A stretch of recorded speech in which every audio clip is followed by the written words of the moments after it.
Who are you concerned takes a step back? Who do you think potentially could regress from a season ago for the Browns?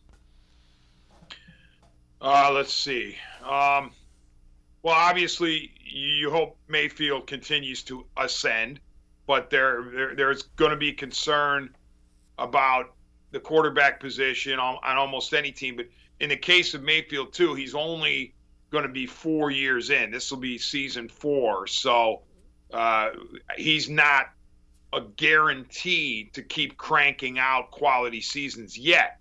I'm not doubting him. I don't want to be on his, on his bulletin board or his greaser board, but there's a concern there, on a step back.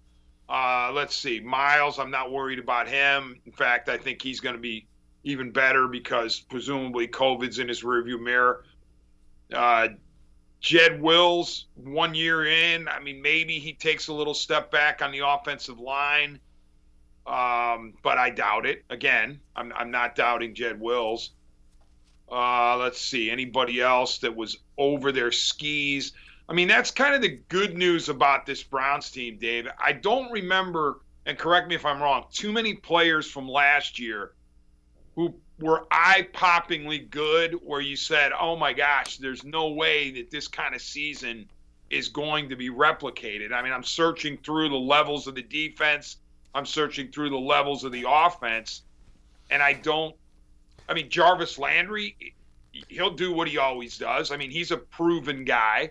Nick Chubb is going to do what he's going to, he'll be great again. The only one that comes to mind is like a Wyatt Teller. I mean, he kind of came out of nowhere, but, he was so good. I can't imagine him regressing much. Yeah, and an evaluator like Pro Football Focus would say Wyatt Teller's just getting started. He's legit. He's here to stay. So, and I trust that as well. I don't anticipate seeing a Teller take a step back. Now, as I'm answering this question, I'm actually trying to find some guys who I think might, because how can you possibly go into a season and say, well, everybody's going to improve or everybody's going to be at least as good? But again, I can't think of someone who is projected to play a prominent role in 2021 who was outrageously good last year where you just said, oh my gosh, I can't believe it. I mean, you mentioned Teller as one who might have surprised some people, but other than that, I can't think of any. So I don't have anybody that jumps off the page. That kind of goes to it speaks to the talent of this roster and why so many people are so high on it, because I agree with you. You can't really come up with somebody and say, boy, they played way out of their mind.